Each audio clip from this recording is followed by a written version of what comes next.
Jumpa lagi dengan Bu Novi dalam pembelajaran matematika. Bagaimana kabar kalian hari ini? Saya berharap semuanya dalam keadaan yang sehat-sehat saja. Sudah siap ya untuk belajar matematika hari ini? Nah, hari ini kalian masuk pada bab yang baru, yaitu tentang bentuk aljabar. Nah, untuk pembelajaran hari ini, nanti yang kalian pelajari adalah konsep aljabar. Jangan lupa siapkan juga modul kalian. Baik, kita mulai saja ya pembelajarannya. Selamat menyaksikan video pembelajaran dari saya. Selamat belajar dan selamat berlatih. Tujuan dari pembelajaran kita hari ini adalah yang pertama, supaya kalian dapat mengenal bentuk aljabar. Yang kedua, supaya kalian dapat mengidentifikasi unsur-unsur aljabar. Dan yang ketiga, supaya kalian dapat menentukan suku-suku sejenis. Mengenal bentuk aljabar.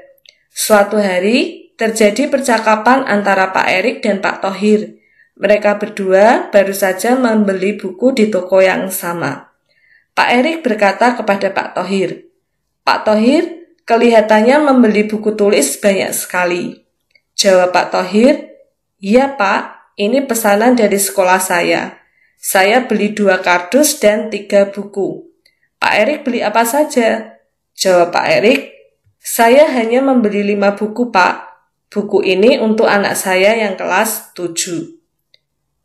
Nah, dalam percakapan tersebut, mereka berdua menyatakan buku dalam satuan yang berbeda. Pak Thohir menyatakan banyak buku dengan satuan kardus, sedangkan Pak Erik menyatakan banyaknya buku dalam satuan buku. Sesuai dengan percakapan Pak Thohir dan Pak Erik, Pak Thohir membeli 2 kardus dan 3 buku. Sedangkan Pak Erik hanya membeli 5 buku saja. Jadi, jika dinyatakan dalam bentuk aljabar, untuk Pak Thohir menjadi 2x ditambah 3. Sedangkan untuk Pak Erik hanya 5 saja. Mengapa bisa demikian? Jadi, simbol X itu menyatakan banyaknya buku yang ada di dalam kardus. Misalnya seperti bentuk aljabar 2x ditambah 3. Simbol X menyatakan banyaknya buku di dalam kardus. Tetapi kita tidak tahu berapa jumlah buku yang ada di dalam kardus. Misalkan saja jumlah buku yang ada di dalam kardus itu 10. Berarti X sama dengan 10. Menjadi 2X ditambah 3, yaitu 2 dikali 10 ditambah 3. Sama dengan 20 ditambah 3. Jadi jumlah buku yang dibeli ada 23 buku. Ilustrasinya, di dalam satu kardus itu ada 10 buku. Kalau 2 kardus berarti jumlahnya 20. Ditambah 3 buku. Jadi total buku yang dibeli ada 23. Nah, sampai di sini apakah kalian sudah memahami apa itu bentuk aljabar? Nah, kita misalkan lagi ya, di dalam kardus itu berisi 15 buku. Berarti X sama dengan 15. Menjadi 2X ditambah 3. 2 dikali 15 ditambah 3. Sama dengan 30 ditambah 3. Jumlah buku ada 33. Jika di dalam kardus itu berisi 15 buku. Jadi, untuk simbol X bisa mewakili sembarang bilangan dan nilai pada bentuk aljabar bergantung pada nilai X. Bisa dimengerti anak-anak? Kita lihat contoh yang lain, kalian juga bisa perhatikan modul kalian halaman 24. Vicky disuruh ibunya berbelanja di pasar. Ia membeli 4 keranjang jeruk untuk dibagikan anak-anak yatim. Ternyata jeruk yang akan diberikan masih kurang dan Vicky membeli 8 kilo lagi. Jika banyak keranjang dimisalkan X, nyatakan pernyataan di atas dalam bentuk aljabar. Jadi, Vicky pertama membeli 4 keranjang jeruk. Karena kurang, maka ia membeli lagi 8 kilo jeruk. Berarti keterangannya adalah 4 keranjang jeruk ditambah 8 kilo jeruk yang dibeli Vicky. Bisa dimengerti ya? Maka bentuk aljabarnya kalau keranjang jeruknya dimisalkan X menjadi 4X ditambah 8. Contoh soal yang nomor 2. Pak Denny membeli 3 gelondong kain untuk keperluan menjahit baju seragam pesanan SMP Masai Kudus. Setelah semua seragam berhasil dijahit, ternyata kain masih tersisa 4 meter. Nyatakan bentuk aljabar kain yang digunakan untuk menjahit. Nah, di sini kita misalkan ya, 1 gelondong kain itu misalnya A. Maka bentuk aljabar untuk kain yang digunakan menjahit. Jadi pertama, Pak Denny itu membeli 3 gelondong kain. Dan setelah dijahit, ternyata sisa 4 meter. Berarti kalau ditulis dalam bentuk aljabar, itu adalah 3A dikurangi 4. Bisa dimengerti anak-anak?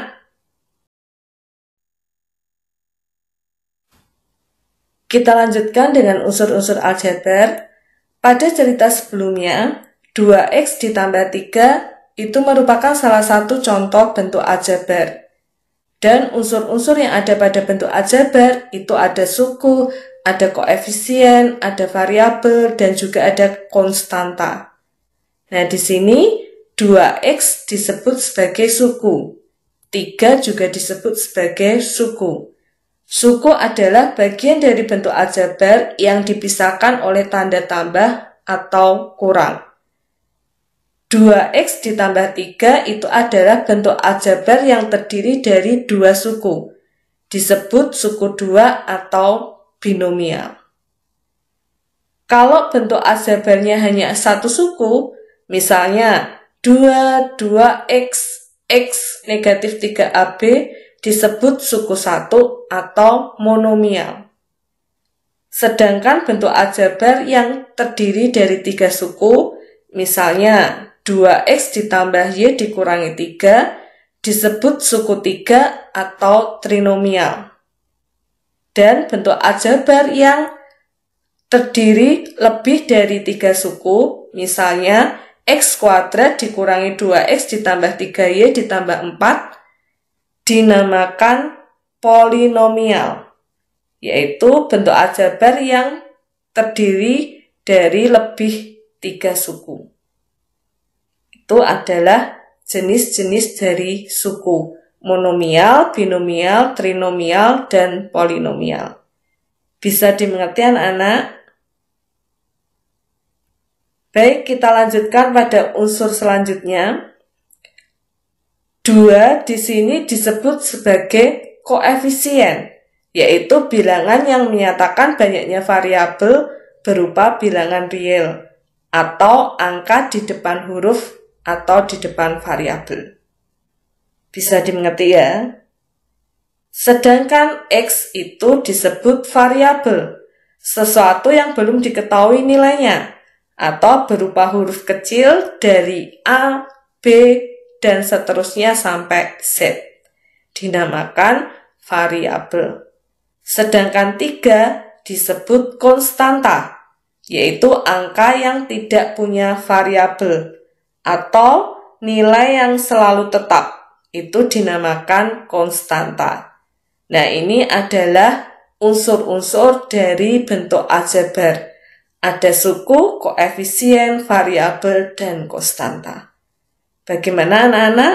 Apakah kalian memahaminya?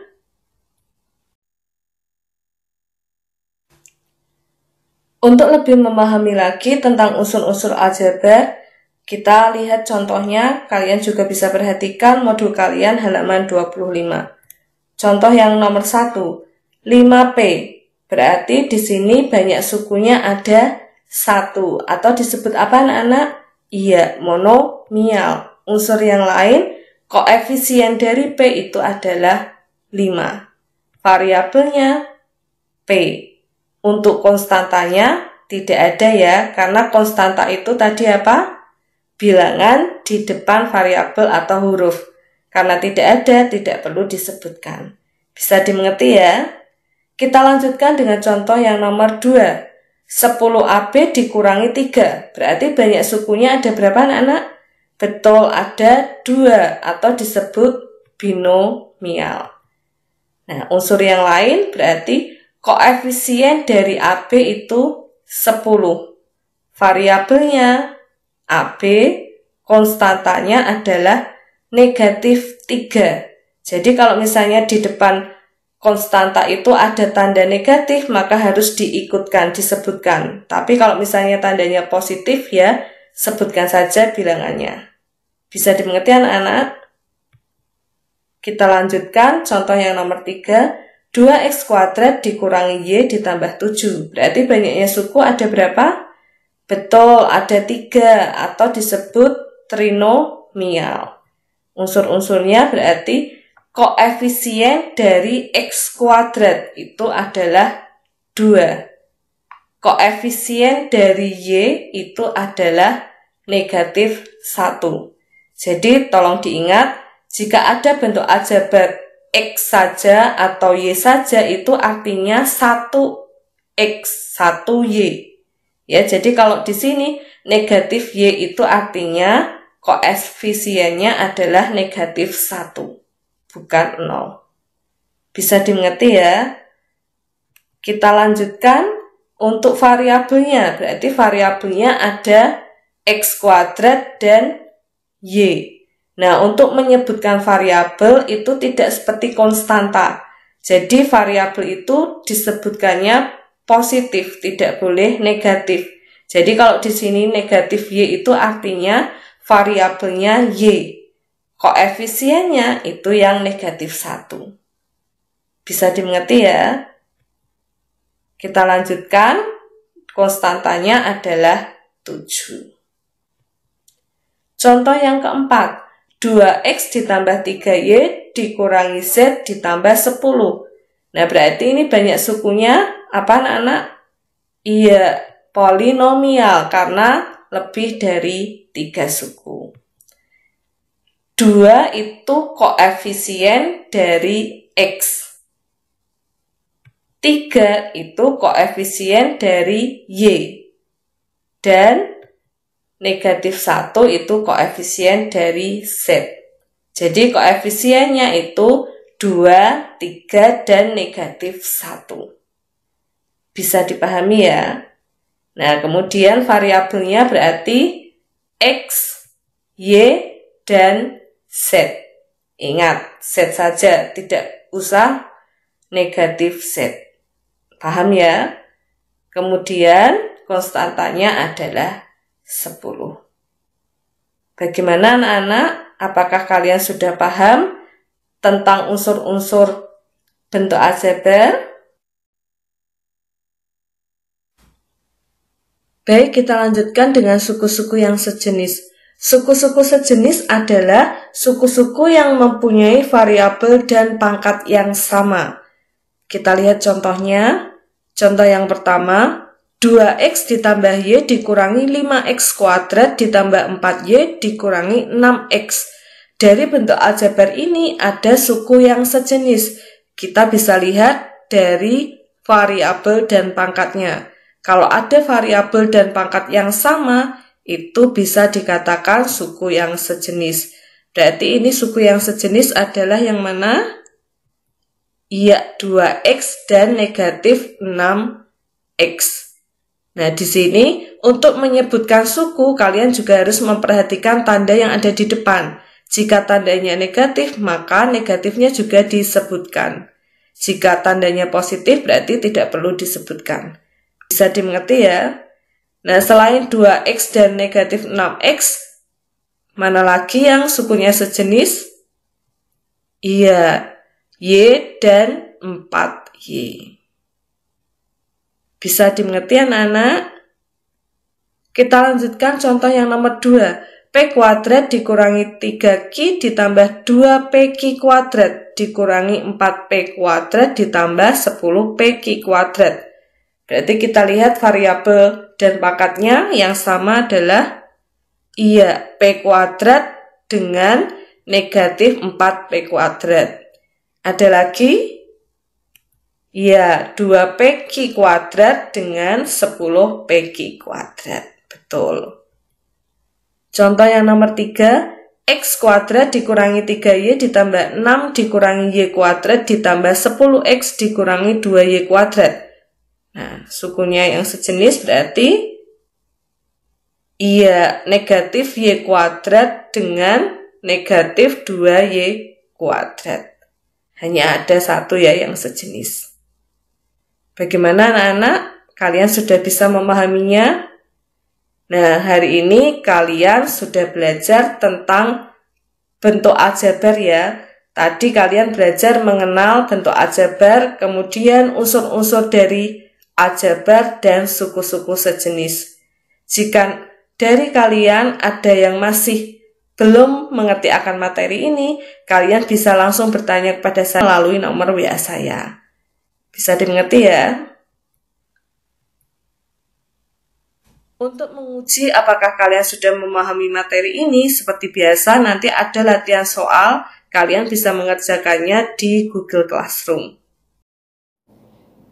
Baik anak-anak, saya rasa pembelajaran kita sampai di sini dulu ya. Jangan lupa tugasnya dikerjakan dengan baik dan dikumpulkan tepat waktu. Untuk pembelajaran berikutnya nanti, kalian akan belajar tentang penjumlahan dan pengurangan bentuk aljabar. Supaya kalian dapat mempersiapkan dengan baik, sehingga besok dapat mengikuti pembelajaran dengan baik pula. Sampai jumpa di pembelajaran berikutnya, tetap semangat, selalu ceria, jaga selalu kesehatan kalian, Tuhan Yesus memberkati kalian. Ingat, patuhi dan jadikan kebiasaan.